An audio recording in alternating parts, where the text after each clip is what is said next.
Hi all, welcome to CC Buying Exams. ഞാൻ വിഷ്ണു പുഷ്പരാജ്.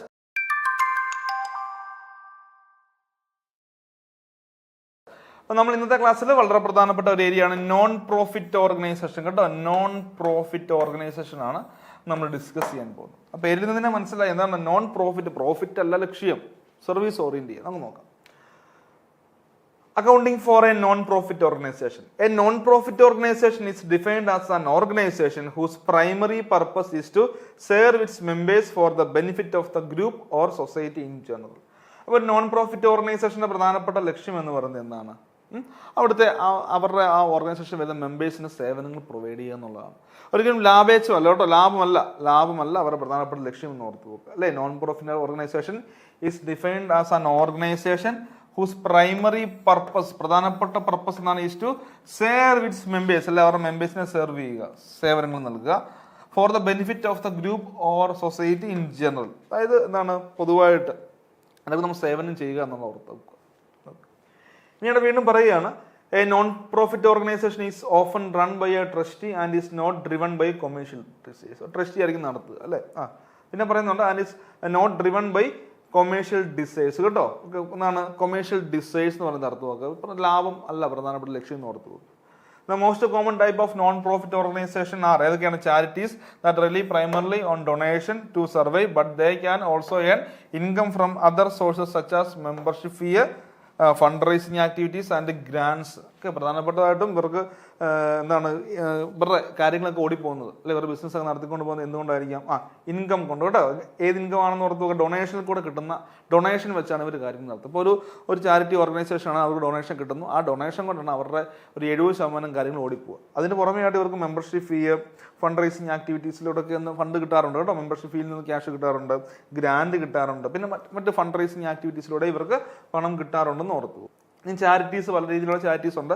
ഇതൊന്നും പരീക്ഷയ്ക്ക് ചോദിക്കില്ല, ജസ്റ്റ് ഓർത്ത് പോകാം, നോക്കിപ്പോ ഒന്ന് വായിച്ചു പോയാൽ മതി. റിലീജിയസ് ആയിട്ടുള്ള ഓർഗനൈസേഷന്, എഡ്യൂക്കേഷനിൽ, എൻവയോൺമെന്റൽ ഇൻസ്റ്റിറ്റ്യൂഷൻസുകൾ, സ്പോർട്സ് ക്ലബ്ബുകൾ, international development initiatives, animal welfare programmes, child sponsorship programmes, disaster relief organisation, social welfare organisation, research related, health oriented or literary institution, art association. Okay, ഇതൊക്കെ ജസ്റ്റ് പേര് നോക്കി വെക്കുക. ഇതൊന്നും നമുക്ക് പഠിക്കേണ്ട കാര്യമില്ല. നമുക്ക് പഠിക്കാനുള്ളത് അക്കൗണ്ട് സ്റ്റേറ്റ്മെന്റുമാണ് അല്ലെ. നോൺ പ്രോഫിറ്റ് ഓർഗനൈസേഷനോട് ബന്ധപ്പെട്ട അക്കൗണ്ടിങ് സ്റ്റേറ്റ്മെന്റുകൾ ഏതൊക്കെ നോക്കാം. A non profit making organisation prepares 3 statement at the end of accounting year അല്ലെ. ഓരോ അക്കൗണ്ടിങ് ഇയറിന്റെ എന്താണ് എൻഡിലും ഇവർ 3 ഫിനാൻഷ്യൽ സ്റ്റേറ്റ്മെന്റുകൾ പ്രിപ്പയർ ചെയ്യുന്നുണ്ട് അല്ലേ. ഒരു ഫിനാൻഷ്യൽ അക്കൗണ്ട് പോലെ തന്നെ എന്താണ് ഇവർ 3 സ്റ്റേറ്റ്മെന്റുകൾ പ്രിപ്പയർ ചെയ്യുന്നുണ്ട്. അതിൽ ഒന്നാമത്തെയാണ് റെസിപ്റ്റ് ആൻഡ് പേയ്മെന്റ് അക്കൗണ്ട്. ഒന്നാമത്തെ എന്താണ്? Receipt and payment account. എന്താണ്? ഇതൊരു റിയൽ അക്കൗണ്ട് ആണ് അല്ലേ. റിയൽ അക്കൗണ്ട് ആണ്, പഠിച്ചിട്ടുണ്ട്. ഒരു റിയൽ അക്കൗണ്ട് എന്താണ്, നോമിനൽ അക്കൗണ്ട് എന്താണ്, പേഴ്സണൽ അക്കൗണ്ട് എന്താണെന്നൊക്കെ പഠിച്ചിട്ടുണ്ട്. പിന്നെ പറയാണ് classified summary of cash book അല്ലെ.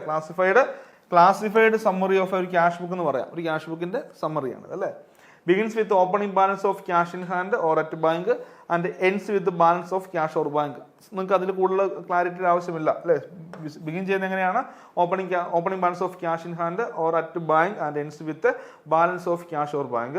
Records all receipt and payment of capital and revenue nature transaction. ഇപ്പൊ ഇവിടെ ഓർത്ത് വെക്കണം എന്താണ് മക്കളെ?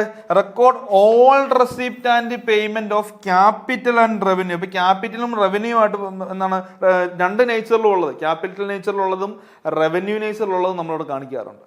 ഓക്കെ, ക്യാപിറ്റൽ നേച്ചറിലുള്ളതും റവന്യൂ നേച്ചറിലുള്ള ഇടപാടുകൾ നമ്മളിവിടെ കാണിക്കാറുണ്ടെന്ന് ഓർത്തു.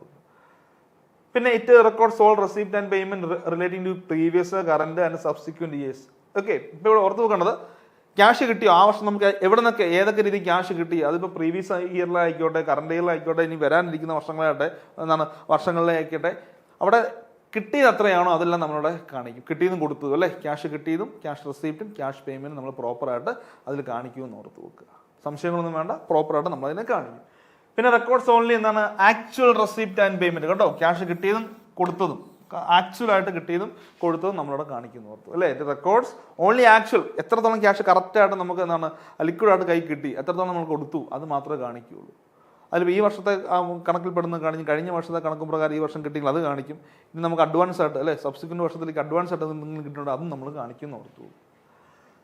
പിന്നെ ഇവർ പ്രിപ്പയർ ചെയ്യുന്നതാണ് ഇൻകം ആൻഡ് എക്സ്പെൻഡിച്ചർ അക്കൗണ്ട് കേട്ടോ. Okay, income and expenditure account. ഇതൊരു നോമിനൽ അക്കൗണ്ട് ആണ് അല്ലേ, ഇതൊരു നോമിനൽ അക്കൗണ്ട് ആണ്. Prepare to find out surplus or deficit. അപ്പൊ ഇവിടെ നമ്മൾ ഒരിക്കലും പ്രോഫിറ്റ് എന്നോ ലോസ് എന്നോ അല്ല പറയുക, ഇവിടെ നമ്മൾ കണക്കാക്കുന്നത് സർപ്ലസ് ഓർ ഡെഫിസിറ്റ് ആണ് കേട്ടോ. എന്താണ് സർപ്ലസ്?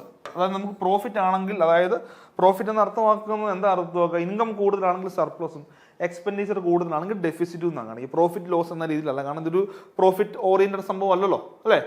ഇനിയും പറയാണ് only revenue items are recorded to find out surplus or deficit. അപ്പം റവന്യൂ ഐറ്റംസ് മാത്രമേ കാണിക്കുകയുള്ളൂ, ക്യാപിറ്റലിൽ വരുന്നത് കാണിക്കില്ല.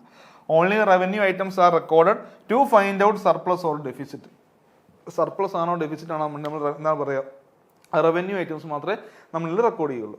Prepared in the form of ഒരു പി ആൻഡ് എൽ അക്കൗണ്ട്, ഒരു പ്രോഫിറ്റ് ആൻഡ് ലോസ് അക്കൗണ്ട് പോലെയാണ് നമ്മളിത് പ്രിപ്പയർ ചെയ്യുക കേട്ടോ. പക്ഷേ ഇവിടെ നമ്മൾ പ്രോഫിറ്റ് എന്നോ ലോസ് എന്നോ നോട്ട് ചെയ്യാറില്ല, നമ്മൾ സർപ്ലസ് എന്നോ ഡെഫിസിറ്റ് എന്നോ ആയിരിക്കും ഇവിടെ പറയാറുള്ളത്. നിങ്ങൾ പഠിച്ചിട്ടുള്ള സംഭവം തന്നെയാണ് കേട്ടോ.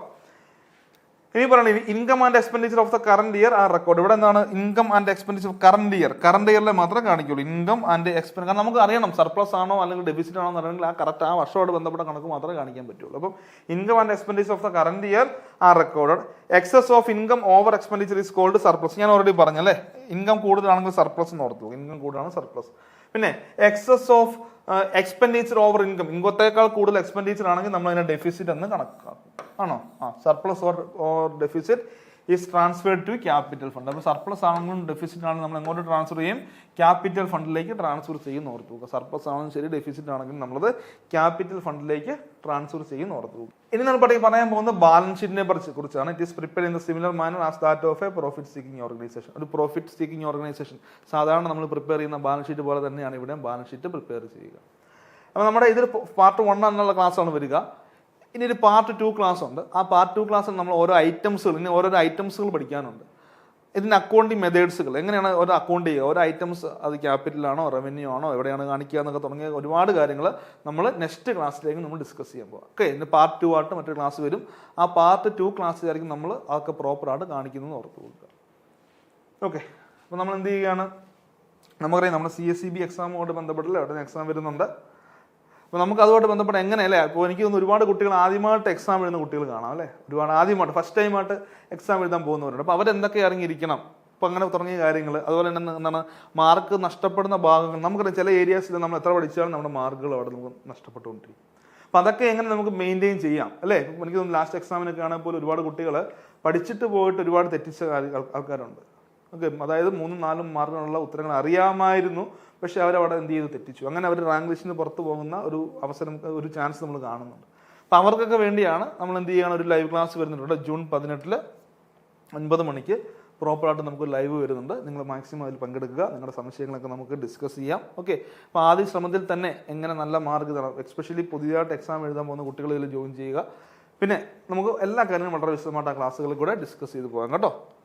ഓക്കെ, ക്ലിയർ ആയെന്ന് വിചാരിക്കുന്നു. പിന്നെ നമ്മൾ പുതിയ ബാച്ച് നമുക്ക് എന്താണ് സ്റ്റാർട്ട് ചെയ്തിട്ടുണ്ട്. നമുക്കറിയാം നിലവിൽ 190 ഒഴിവുകളുമായിട്ടാണ് പുതിയ നോട്ടിഫിക്കേഷൻ വന്നത് അല്ലേ. ഓക്കെ, കാറ്റഗറി നമ്പർ 3 2024 ജൂലൈ 2 വരെയാണ് അപേക്ഷിക്കാവുന്നത്. അപ്പോൾ നമുക്ക് എന്ത് ചെയ്യും, ഇതുമായിട്ട് ബന്ധപ്പെട്ട് നമ്മുടെ ബാച്ച് ഓൾറെഡി റണ്ണിങ് ആണ്. അപ്പോൾ എല്ലാവരും നല്ല രീതിയിൽ ജോയിൻ ചെയ്യുക, നമുക്ക് നല്ല രീതിയിൽ വിജയം കരസ്ഥമാക്കാം. Okay, thank you.